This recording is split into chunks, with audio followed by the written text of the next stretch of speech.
Hey folks, Jesse here. You're about to hear our interview with Nico Flowers on his experience as a black parent. What Nico did not mention, because he's such a humble guy, is that he and his wife Janice also host a Sunday morning radio show on Wilmington, North Carolina's Coast 97.3 FM called Believers with Balance, and that through his website, followingtheflowers.com, he's giving away a $100 gift card to a worthy dad this Father's Day. You can nominate a dad by emailing info@followingtheflowers.com with their name and what makes them so awesome, and you can also chip in if you'd like to donate toward that prize. Now, the contest ends this Friday, June 12th at noon, so don't waste any time. Once again, that email address is info@followingtheflowers.com to nominate a dad who deserves $100. Now, kick back and enjoy today's interview. That's my biggest thing. Them having to worry about looking over their shoulders, looking over their back, and even they could be a straight A kid, living in a great neighborhood, raised well by two great parents, and still be judged based on the pigment of their skin. Hello and welcome to Dadsplaining, a weekly chronicle of all the weirdest, messiest, grossest, and funniest parts of fatherhood, hosted by two first-time dads. I'm Jesse. Brandon. And this week, we are going to be having a conversation with a father named Nico Flowers. He is the parent of two black children, and we are going to be talking about the experience of being a black parent in America, especially given everything that's going on in the news right now. There are a lot of conversations that every parent is having, and we want to know what is unique to the experience of black parenting. But before we get into all of that, Brandon, if our listeners want to reach out to us with questions or comments, where can they find us? Please give us a like or a follow on Facebook, Twitter, and Instagram at Dadsplaining Podcast. You can drop us an email at dadsplainingpodcast@gmail.com, and then you can check out this and every episode anywhere you get your podcasts. Brandon, what is new in the Spears household this week? Well, we had a little bit of misfortune. My wife and I were doing a very dangerous activity. We were taking a walk. And she slipped and twisted her ankle, and then later we find out that it's actually a hairline fracture on on her left foot. So just what you need as parents of a 2-year-old that loves running around. Lack of mobility is just great. It's just a great thing to add to the mix as parents, and then the quarantining and all that good stuff. I guess we can call it just social distancing now. So that hasn't been fun, but that's been new to this week, but we're trying to figure it out. But there's also been some newer stuff or return to new stuff. Our local zoo has opened up once again. And if you think about it, that's kind of a really good thing to try to open because it's all outdoors, less contact with people, less likely to, less risk, I would say. Yeah. And so we've gone a couple times already. It's been really nice to get out and have somewhere to go. Playgrounds and other things are closed still on the property, but you can walk around and see the animals. My son's a big fan of pandas, so he's really enjoyed doing that. And it's been like the best thing just because it's an activity to do. Yeah. And we haven't really had any activities to do. Oh. And then the other day, there's this indoor play place that we really like near us that also reopened. And that's a different animal because that's normally filled with kids and lots of contact. But they've done, I think, a really good job. About the only way they can make it work is that they are now doing reservation only admission. So you sign up for a 90-minute time slot. And you can have like up to 4 kids if you want to, like if you have multiple kids, or if you want to go in with another family that you're comfortable with. So it's like max of 4 people in a 90-minute period. And then they have time slots every 2 hours, and they clean everything in the 30 minutes in between sessions. So Wow. Nice idea. And we went, and it was great. My son loves that place. He was super excited to go, and he just played from stop to finish the whole time, and it was great, and it was just a lot of fun. I mean, it's totally different than normal, but it's just, again, like people are finding cool ways to make things happen. Mm-hmm. I'm grateful that those people are doing it. I'm hopeful for those businesses that it can provide them something that they've been lacking. And I just wish there were more ways to do it. Like there's other places like museums and children's museums and other things that you just look at and those are just not going to reopen anytime soon, and it's tough. But I wouldn't really want to go right now. So yeah. It's nice that there have been some options. We've really enjoyed that. That's good. How has it been going for you guys, Jesse? It's been going good. Give Austin an actual hug for us, since all we can do is virtual right I can now. I give hope her her a foot hug. gets You better. can't. Yeah, exactly. Things are going all right. We are continuing to kind of explore our comfort level, visiting family and returning to family, that kind of thing. Had some visits with some of my family this past weekend for my birthday. Went down and, hung out with the grandparents for a little while with David, which was a lot of fun. He got to see a couple of his little cousins. And kind of in the online sphere, I'm witnessing some fun drama in my neighborhood that I might return to next week to tell you more about it. But it's all centered around how our pool and playground have stayed closed during the pandemic for understandable reasons. And apparently our HOA sent out a survey, do you want to open it or close it, leave it closed? Most people voted closed, but the ones who voted open are really, really angry about it. And it's just a lot of fun to kind of witness the drama of it, the comments back and forth, and the accusations, and all that fun stuff. So more to come. Feels a little bit like a soap opera that I'm witnessing. Accusations. Oh my God. Yeah, it's wild. It's a lot to unpack. But that's been kind of fun. But other than that, just getting by with normal life, still working from home. I'm going to go out in the yard and do some yard work. I'm technically on vacation for the next few days, so got a lot of time to myself. But yeah, still living day to day, waiting for all this to hopefully go back to normal as soon as it's safe to do so.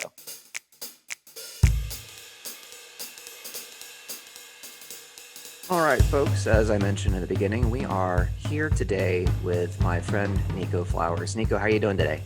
I'm good, man. How are you? I'm doing good. Thanks for joining us. So Nico is a father of two.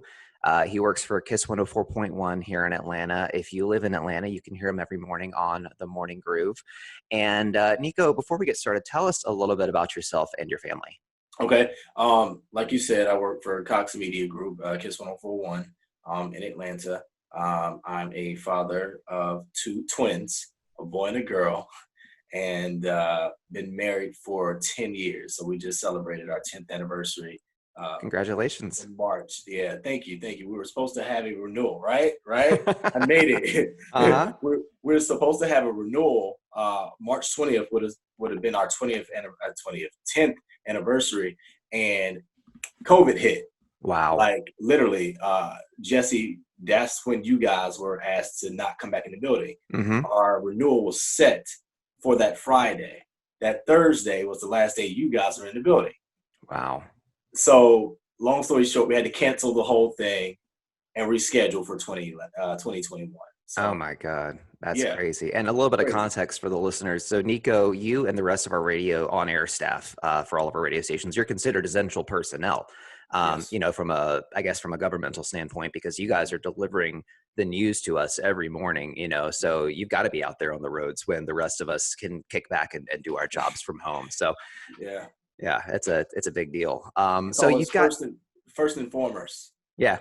First and foremost. Exactly. Yeah. I like it. So you've got twins. I did not realize that your children were twins. Yes. Wow. They are twins, a boy and a girl. Mm-hmm. They are 6. Wow. And yeah, they're a handful. I'm sure. What's that like? It's like, for us, I tell people all the time, we never thought we would have twins.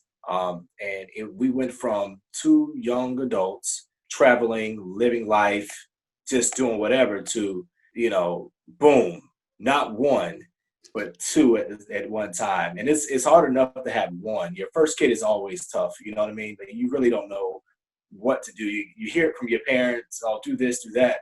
But then when you have 2, it's and then they were premature. So yeah, so we had to feed them every 3 hours. So we were on this rotating clock that never ended, and I was a zombie for pretty much the first 6 months. Oh man. So it keeps me busy. Yeah. I mean, Brandon and I mean, we're, our kids are about 2 years old right now, so we're not too far from those early days, and it's hard enough just having 1. I can't imagine trying to do 2 at the same time. Absolutely. Yeah, absolutely. Let me ask you a quick question. How did you take any time off? Either one of you? Yeah. So Brandon, I'll let you talk about that, because you had like the golden kind of situation compared to mine. Yeah, I was very fortunate. Right as my son was born, he just turned 2 in March, on March 19th. So Wow. very close to you guys on your anniversary. And right as he was born, my company instituted a parental leave policy, which was new for them. I think previously you would get, I think, 2 weeks, which actually is still really good. But then they increased it where all parents, mother or father, could take up to 4 months off. So that's Where what do you work Jesse. again? Where do you work again? I'm just Right asking across the for a street from friend. you guys, actually. I Uh, think I know where you work then. yeah, I think you yeah, guys just might have went back to work. yeah, yeah. So it's far and above what most people enjoy, and I'm very grateful for it. It was an amazing experience. It's not unlike what we're experiencing now, where a lot of people are working from home and parenting. The difference is that I didn't have to work, so that was a great benefit. I had a lot of fun with it. It was really great. We Awesome. talked about it on a previous episode, and just like getting the time to spend with our kids, and it's an amazing blessing, and I enjoyed the heck out of it. Yeah. Yeah, Yeah. it is. Absolutely. And it's like, I mean, I had Nico, I don't, let's see. So 6 years ago, we had a different policy than we have now at Cox Media, where I think we have 10 days paid parental leave. And then after that, you just take a combination of your PTO. So I took all of the PTO that I had in combination with those 10 days, and I was off for roughly a month. And then after that, my department was flexible enough where I was working from home all 5 days a week for a while. And then after a few months, I would go in a few days a week, that kind of thing. So yeah, it was, it wasn't quite as, I'll say luxurious as Brandon's, even though parenting a newborn is no luxury. But it was definitely, I took advantage of it as much as I could. Yeah. Yeah. That's really good. I was blessed enough to I was living in Charlotte at the time. I'm from North Carolina. I was living in Charlotte at the time, and my job at the time had pretty I got laid off. Ooh. Not but it was good because they were paying me Ah. for a certain amount of time. And it, like you, Brandon, it was a blessing because I was home for 8 weeks. So I mean, it helped, especially when you have two. My wife was very happy. You know what I mean? So yeah. I bet. Okay. Well, I mean, we've got a couple of questions for you today. We'll kind of keep it short and let you do most of the talking because I think Okay. this is a subject where, I mean, I'll just be completely frank. I think white people, even when we're trying to be helpful, sometimes we talk out of our butts when we try and talk about things like this. And I mean, I really just want to hear your perspective. So we've got a couple of really short questions. We'll keep it succinct on our end. And Brandon, do you want to kick us off? Yeah, I mean, certainly what we want to do here is listen, and hopefully you can maybe take it and steer us wherever you think, whatever your perspective is, right? Because this is an area that we would like to just expose ourselves to others' experiences where we lack. And that's why we're really grateful to have you on as a host. So just curious, your children are both still what we would consider young. That you said they were 6. Yeah. But how have you approached conversations with them about race and about how that may impact them, or just kind of how did you approach the topic? What did you talk about? Have you talked about that with them? In what context? My kids, it's funny that you asked that because my wife and I have had this conversation just recently, and we have not to make it a racial thing, but we have a very good uh, Caucasian couple, married couple, friends that asked us the same thing that we just came from visiting. And they asked us the exact same thing. And uh, because they're 6, we try not to put too much pressure on them because what's happening in America right now is it's like we're back in civil rights times. You know what I mean? It's deeper than just a white black situation. It's deeper than a one incident. Now we're seeing several things, and that's the scary thing because I just was on Facebook and just saw they're starting to bring up other people who haven't got recognized for their situations. Everybody's concentrating on one, but they're starting to come out.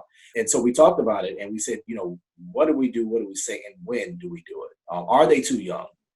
Because my daughter just came to me the other day and it just kind of like, it lets you know that they're listening, they're paying attention to stuff. Even with COVID, they want to go out to eat. It's been a long time since we've been able to go in a restaurant, and my daughter says, I want to go out to eat. I want to go sit down. And my son comes and says, we can't because coronavirus. And it's like, what do you know about coronavirus? You know what I mean? It's like, what? wait, what do you know? And when that happened for me and for my wife, it made us realize, okay, maybe we take the approach of when they start to notice things, when they get a grasp of it mentally, is when we bring it to their attention, say, okay, now it's time to have the conversation, because clearly you've heard about it somewhere. You might have heard us talking about it. You might have glanced and seen it while we were watching TV or something like that. So we kind of took the same approach when it comes to the racial injustice and the situation what's happening now. You know, there's times where I'm a producer, so a lot of times I'm engaged in everything, and so they may walk in the office and I may have my laptop up and I'm pulling audio or watching a video, and so what we decided to do is let them bring it to our attention. Now, if it gets to a certain age, when they're like 10, 11, 12, then definitely start to approach them with it, you know what I mean? And make it like, okay, let's sit down and have a conversation. But we wanted to protect their innocence. So we only bring it up when they initiate the conversation. Because I still want them to be kids, you know what I mean? I don't want them to feel like they have to weigh the burden of what a lot of adults are going through right now. I mean, because you have to think about 2020 has been a rough year. You know, we went from COVID for what we're still in it. Yeah. That's already heavy. There's people without jobs. There's people, you know, no money, no food, you know, and then you go right into this. And it's like, this is heavy stuff. So I think for us, we really didn't want to burden our kids and just put the weight of it on them. Because 6 years old, you still want them to have some type of innocence. So my son did briefly ask about George Floyd. And it became a thing because of my wife and I were talking about it. He walked in a room, that type of situation. And we briefly gave him a small piece. This man was allegedly, well, there's video, but this situation is happening and this is why. And he knew that there was a cop involved. And so one of my main things was, and I'm big on this, is to let them know that, hey, you can't judge everybody based on these individuals, you know, because they're not all bad people. So it was very short, not too many details, and just enough so we didn't feel like we were lying to them. You know what I mean? So that's how we handle it right now. I really appreciate you kind of sharing that with us. And I like the point about trying to maintain that innocence for as long as you can. You know, I was thinking about that last night, and, you know, without getting too philosophical, I guess I was thinking back to when I was 5, 6 years old, you know, learning to ride a bike, learning to read, that kind of fun stuff. I know that it was around that time when I started kind of realizing that different people had different skin colors, you know. And I guess when you're a white kid, you can be taught about racism in that this is bad. This is a mindset that some people have, and it's bad, and you should, you know, not go down that path. But the conversation, it ends up being different because it's not something to where it's bad, but it's also dangerous to you. So it's something that you have to be extra aware of in that kind of sense. And I realized that, you know, and it was because I saw there's a picture that's making the rounds on Instagram of a young girl, and she's probably about 8 years old, and she's holding like a Black Lives Matter poster, and it's explaining, you know, what that means and why that's important. And I was thinking back, like, 8 years old, man, how lucky was I that I didn't have to worry about something like that, you know? And it just makes you think. And that's why I was thinking about the kids, you know, and at that age, what are they learning? What do they have to learn? And then how much can you shield them? So it sounds like you're trying to maintain that balance as much as you can. You know, you give them the information, and I like what you're doing too, where you let them lead the conversation. I mean, that's applicable in a lot of different ways. You kind of figure out, because everyone's ready at a different time to have different conversations. So I like that you're kind of letting them lead in that sense. Absolutely. Absolutely. Like I said before, it's a very heavy topic. You know, I don't even like talking about it, you know, to be honest with you, all the time. It just becomes too heavy. And like I said, we're coming out of, we're still in, but we've been in a heavy situation for the last couple of months. You know what I mean? And to even bring that up and put it on a kid when an adult like myself don't even want to have to deal with it, it's a lot. So, yeah. Definitely. So the next question that I had for you it relates to kind of the hopes and fears side of parenting, because this is, I mean, every parent, no matter what your background is or where you're from, there's a million things that go through your mind when you know that you're going to have a child. It's like there's so many dreams I'm having for them, so many Yeah. things I'm excited for, but so many things I'm afraid of at the same time. Mhm. And there's a lot of that that's universal. But what I'd like to kind of talk to you about is specific to being a Black parent in America and knowing that you're going to have, Black children, twins in your case, that are going to be growing up in this world. What are some of the things that go through your mind, the positive and the negative? Honestly, the first thing that goes to my mind is them when they're not with us. You can protect your child obviously when you're around and stuff like that. For me, it's about when they get a little older, when they want to venture out, and maybe spend the night with a friend, or like I like people joke, but my wife and I'm very protective over my kids, very protective. I don't let them. I'm very selective about who they hang out with. And they're only 6, but I like to know, like for instance, if they go down the street to a friend's house or a neighbor's house, I like to know that parent because we have a certain way we live in our household, that things that we don't do and ways that we don't talk. And so if I send my child down the street to your house and they pick up words or pick up actions, you know, that's not okay with me. And so the thing that concerns me is when I'm not around them, because they can get taught. You can teach your kids as much as you can, is and put it in their system as much as possible. But then when they're out at school on the playground, or when they get a little older and they're riding in a car, you're not there to protect them for that stuff. So my biggest concern is when I'm not around.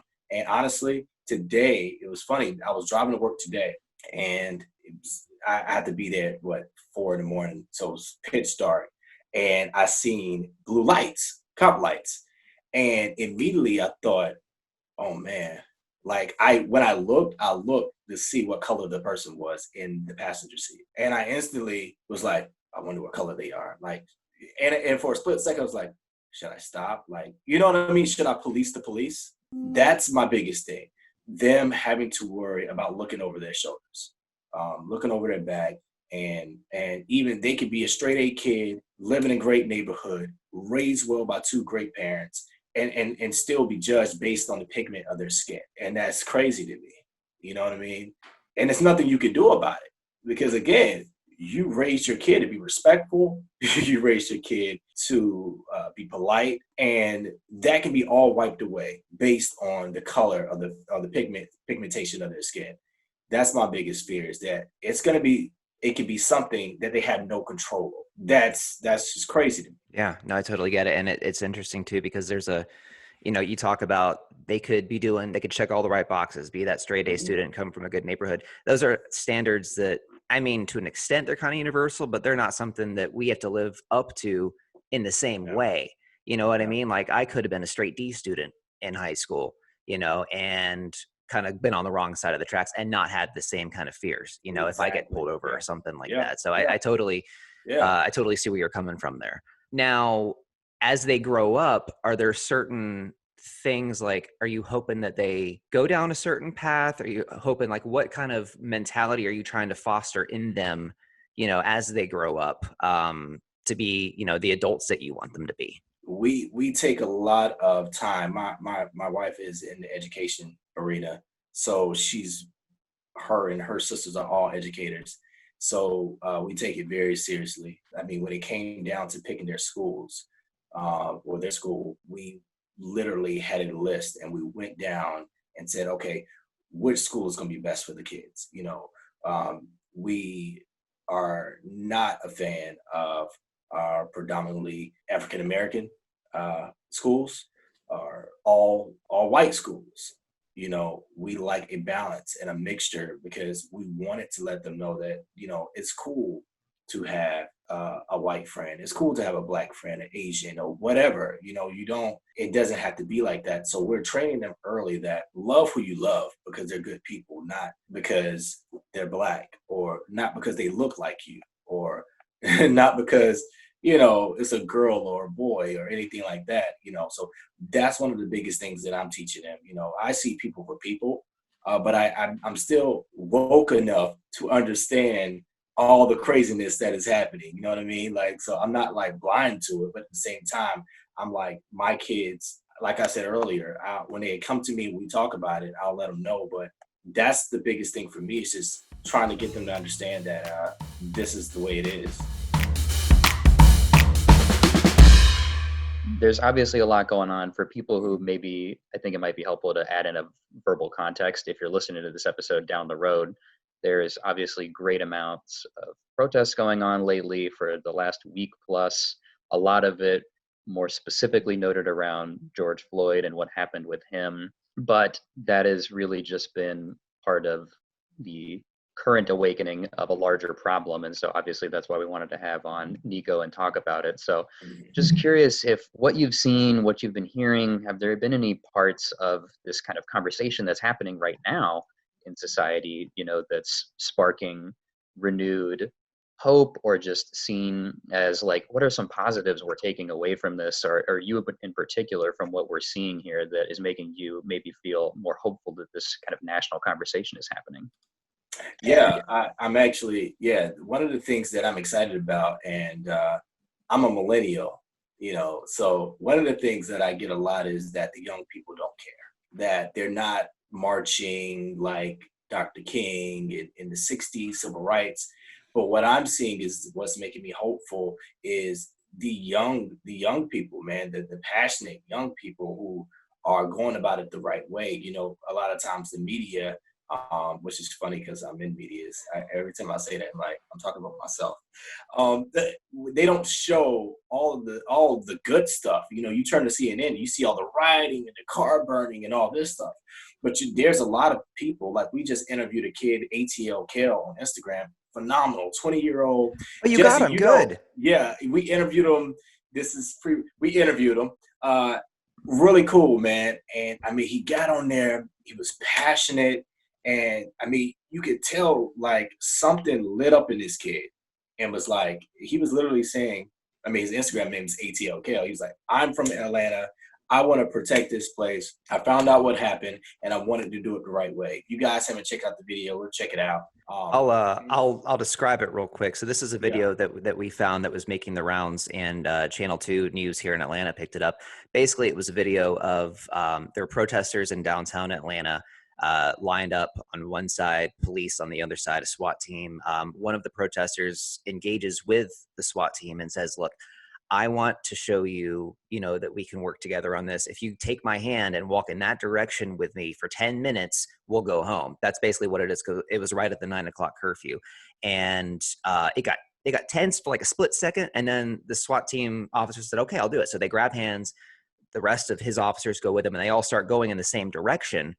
And, and that's one instance, and there are instances like that happening, and then there are instances that are not that are happening. But it was a really positive moment that this guy was able to capture on Instagram Live. And I mean, thousands of people have seen it since then. And I'm glad that he was able to talk to you guys about it. Yeah, absolutely. And again, that right there is a perfect example of people, young people, that I'm inspired, you know what I mean? Because I mean, I wasn't down there, you know what I mean, but they were, and they were going about it the right way, and like stuff like that gives you hope, and it makes you feel like, okay, we have a chance to do better, and also when you see stuff like it still blows my mind because this is on video, and when you see stuff like this, for me, I'm hopeful that with everybody having phones now, with everybody being able to, at the drop of a dime, go live on Facebook or Instagram or take pictures,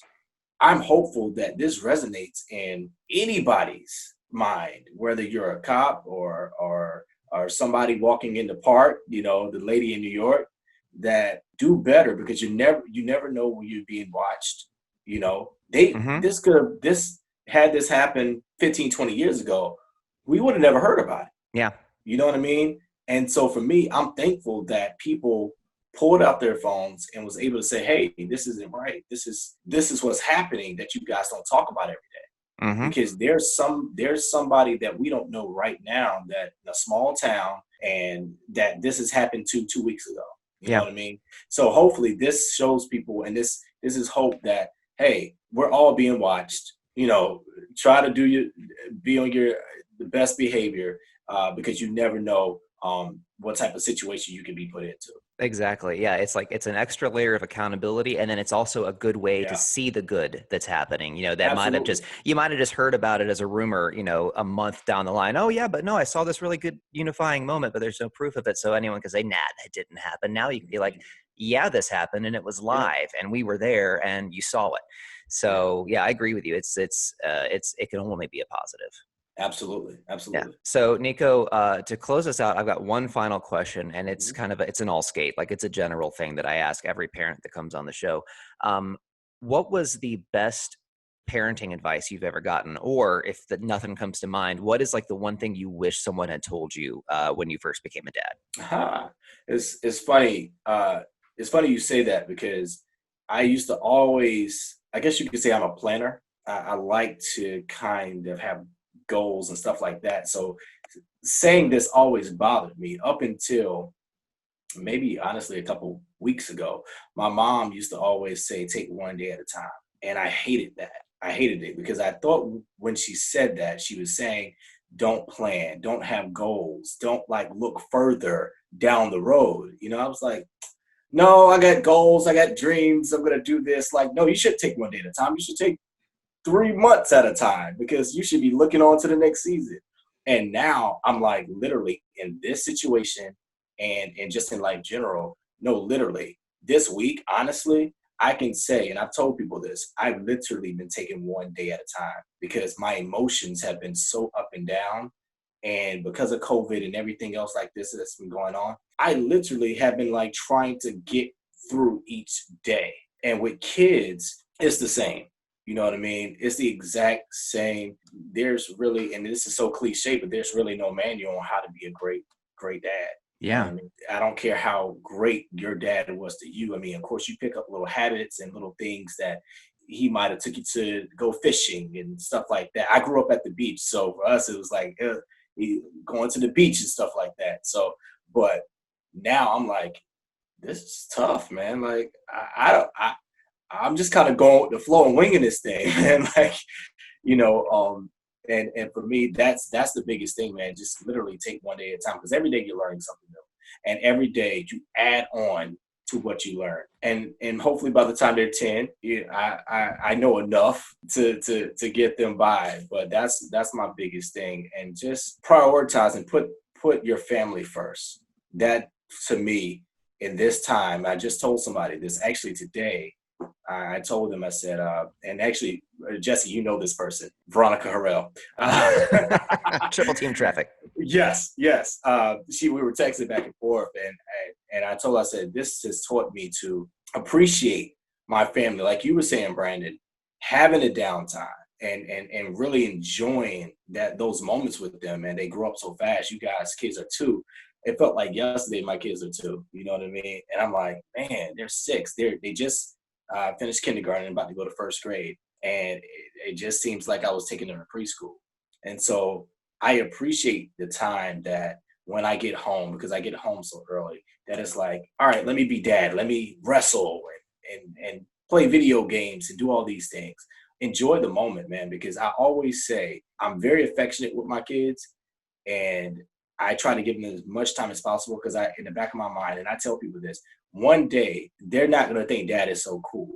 And then once they get older, around 30-ish, they're gonna be like, man, they're gonna probably want to hang out with dad. My son will watch the football game with me. That's when they start to come back around. You know what I mean? It's stuff like that. But when they hit teens, they're gonna be like, oh God, it's dad again. Like, why is he here? Like, you know what I mean? Like, please don't pick me up from school. Those type of things. So enjoy the moment. Enjoy the moment while they're young, man. Indulge in it and put them first. I put them for even before work because they're priority. My house is my priority always. So yeah. Well, Nico, thank you so much for joining us today. Y'all, you can catch Nico on the air if you're in the Atlanta area Monday to Friday in the mornings on KISS 104.1 with the Morning Groove. Nico, where can folks find you on social, like Twitter and Instagram and stuff? So my social media is Nico Flow, and that is at Neiko Flow. And then on Facebook, it is Nico Flowers. Excellent. All right. Well, Nico, thank you so much for joining us today. Absolutely, man. Thank you. So, folks, that'll do it for this week's episode of Dadsplaining. Thanks again to our friend Nico Flowers for joining us on the show today. Brandon, in between this week and next week, where can folks find us online? Please give us a like or a follow on Facebook, Twitter, and Instagram at Dadsplaining Podcast. You can check out Facebook Live in particular for unedited and therefore amazing content of our video streams. And then you can also send us an email, dadsplainingpodcast@gmail.com. And then you can check out this and every episode anywhere you get your podcasts. Speaking of Facebook Live, I want to give a shout out to our listener, Jacob, who left a couple of comments on our Facebook live stream today. He says, been listening since day one. Well, for me, like a month ago, just binged the podcast while working. Good stuff. Well, Jacob, that is an honor. And the fact that you've been hearing our voices and binging it for a month is a testament to your endurance and patience. So thank you so much for being along for the ride with us. Our wives wouldn't even want to listen to us for that long uninterrupted. And yet they do, whether they like it or not. So thanks, Jacob. Y'all can catch us usually every Monday morning. We drop new episodes around 6 a.m. on Mondays. Of course, the pandemic has kind of thrown that schedule for a loop a little bit, but be sure to subscribe to us on Spotify, Apple Podcasts, CastBox, or wherever you get your podcasts so that it'll drop right into your feed and you won't have to go looking for us. Like Brandon said, you can reach us at dadsplainingpodcast@gmail.com. If you have questions, stories, if you would like to be a guest on the show, we're always looking for new moms and dads to tell us the parenting and pregnancy and birth journeys. And if you wouldn't mind, please be so kind as to give us a 5-star rating and even better, a review on Apple Podcasts or the platform of your choice. We would greatly, greatly appreciate it. Brandon, what do we have in store for folks next week? Well, in our continuing coverage of the coronavirus, we're going to keep talking about what changes in life. I mentioned a little bit at the beginning of this episode about kind of going out, doing activities now that some things are opening up. So we thought we'd just talk a little bit about different experiences and things that we're doing as parents with kids where we're trying to kind of do some stuff outside or just out of our home and what that's been like. Excellent. So until next time, I'm Jesse. And I'm Brandon. And this week's dad joke comes courtesy of Retta. Hey, Brandon, what happened when 69 and 70 got in a fight? 71. You got it. Oh, no way. Oh, God. I got it. Oh, man. Yep. You are a dad. I am a dad. We are on the same wavelength and excellent. I promise I didn't know that one. I just, as you said it. You just think like a dad. What can I say? All right, folks. We'll catch you next week. The advice and opinions expressed on Dadsplaining are solely those of its hosts and guests and should not be substituted for the advice of professionals. If you have a serious concern about the health or development of your child, please consult with your pediatrician. If you're experiencing an emergency, please call 911. Don't listen to us. We're really just good for dad jokes. If you're enjoying Dadsplaining, you might enjoy this other podcast from our friends here at WSB Radio. Hello, friends. This is Jared Yamamoto from the Power Pod, and we are a weekly recap show where we cover the current events of the week. And of course, during these times, COVID-19 is on everybody's mind. We will cover the good, the bad, and the ugly regarding this crisis. We will be serious with the coronavirus, but we will also find ways to have fun with it as well. So be sure to check us out Saturdays from 11 to noon and Sunday mornings from 9 to 11 on 98.7 FM and AM 1340 WGAU, or grab the Power Pod podcast on any of your favorite podcast providers or your favorite smart speaker.